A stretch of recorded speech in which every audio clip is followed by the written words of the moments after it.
जिंदगी से जुड़ी कहानियों के चैनल में आप सभी का स्वागत है। आइए सुनते हैं पूनम अहमद जी की लिखी कहानी दिल धड़कने दो। सुबह 6 बजे का अलार्म बजा तो तन्वी उठकर हमारे 10 साल के बेटे राहुल को भेजने की तैयारी में व्यस्त हो गई। मैं भी साथ ही उठ गया। फ्रेश होकर रोज़ की तरह 5वीं मंजिल पर स्थित अपने फ्लैट में राहुल के बेडरूम की खिड़की के पास आकर खड़ा हो गया। कुछ दूर वाली बिल्डिंग की तीसरी मंजिल के फ्लैट में उसके बेडरूम की भी लाइट जल रही थी। इसका मतलब वह भी आज जल्दी उठ गई। कल तो उसके बेडरूम की खिड़की का पर्दा 7 बजे के बाद ही हटा था। उसकी जलती लाइट देखकर मेरा दिल धड़का।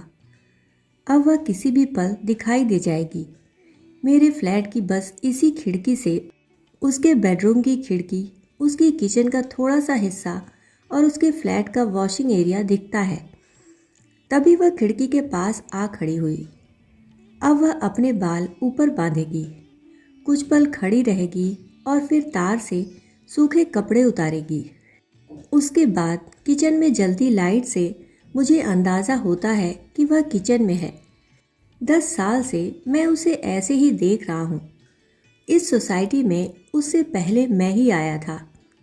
वह शाम को गार्डन में नियमित रूप से जाती है। वहीं से मेरी उससे हाय हेलो शुरू हुई थी। अब तो कहीं भी मिलती है तो मुस्कुराहट और हाय हेलो का आदान प्रदान ज़रूर होता है। मैं कोई 20-25 साल का नवयुवक तो हूँ नहीं जो मुझे उससे प्यार व्यार का चक्कर हो। मेरा दिल तो बस यूं ही उसे देखकर धड़क उठता है। अच्छी लगती है वह मुझे, बस। उसके 2 युवा बच्चे हैं। वह उम्र में मुझसे बड़ी ही होगी। मैं उसके पति और बच्चों को अच्छी तरह पहचानने लगा हूँ। मुझे उसका नाम भी नहीं पता और ना उसे मेरा पता होगा। बस सालों से यही रूटीन चल रहा है। अभी ऑफिस जाऊंगा तो वह खिड़की के पास खड़ी होगी। हमारी नज़रें मिलेंगी और फिर हम दोनों मुस्कुरा देंगे। ऑफिस से आने पर रात के सोने तक मैं इस खिड़की के चक्कर काटता रहता हूँ। वह दिखती रहती है तो अच्छा लगता है, वरना जीवन तो एक ताल पर चल ही रहा है। कभी वह कहीं जाती है तो मुझे समझ आ जाता है वह घर पर नहीं है। सन्नाटा सा दिखता है उस फ्लैट में। फिर कई बार सोचता हूँ कि किसी की पत्नी किसी की माँ को चोरी छिपे देखना, उसके हर क्रियाकलाप को निहारना गलत है, पर क्या करूं, अच्छा लगता है उसे देखना। तन्वी मुझसे पहले ऑफिस निकलती है और मेरे बाद ही घर लौटती है। राहुल स्कूल से सीधे सोसाइटी के डे केयर सेंटर में चला जाता है। मैं शाम को उसे लेते हुए घर आता हूँ। कई बार जब वह मुझसे सोसाइटी की मार्केट में या नीचे किसी काम से आती जाती दिखती है तो सामान्य अभिवादन के साथ कुछ और भी होता है हमारी आंखों में। अब शायद अपने पति और बच्चों में व्यस्त रहकर भी उसके दिल में मेरे लिए भी कुछ तो है, क्योंकि रोज़ यह इत्तेफाक तो नहीं कि जब मैं ऑफिस के लिए निकलता हूँ वह खिड़की के पास खड़ी मुझे देख रही होती है। वैसे कई बार सोचता हूँ कि मुझे अपने ऊपर नियंत्रण रखना चाहिए। क्यों रोज़ मैं उसे सुबह देखने यहाँ खड़ा होता हूँ। फिर सोचता हूँ कुछ गलत तो नहीं कर रहा हूँ।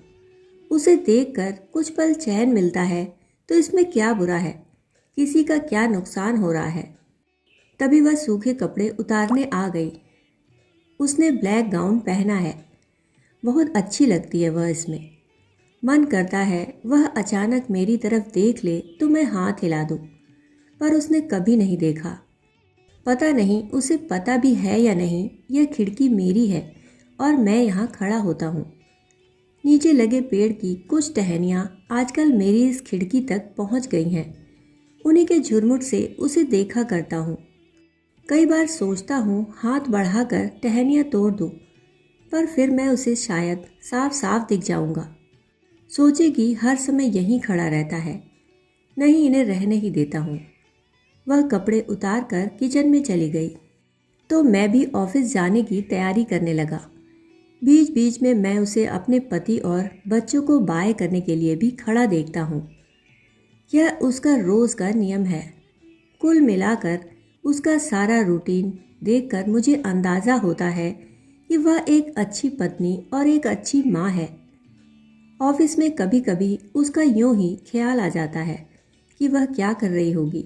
दोपहर में सोई होगी, अब उठ गई होगी, अब उस सोफे पर बैठकर चाय पी रही होगी जो मेरी खिड़की से दिखता है। ऑफिस से आकर मैं फ्रेश होकर सीधा खिड़की के पास पहुंचा। राहुल कार्टून देखने बैठ गया था। मेरा दिल जोर से धड़का। वह खिड़की में खड़ी थी। मन किया उसे हाथ हिला दूं। कई बार मन होता है उससे बातें करने का, कुछ कहने का, कुछ सुनने का, पर जीवन में कई इच्छाओं को एक मर्यादा में, एक सीमा में रखना ही पड़ता है। कुछ सामाजिक दायित्व भी होते हैं। फिर सोचता हूँ दिल का क्या है, धड़कने दो।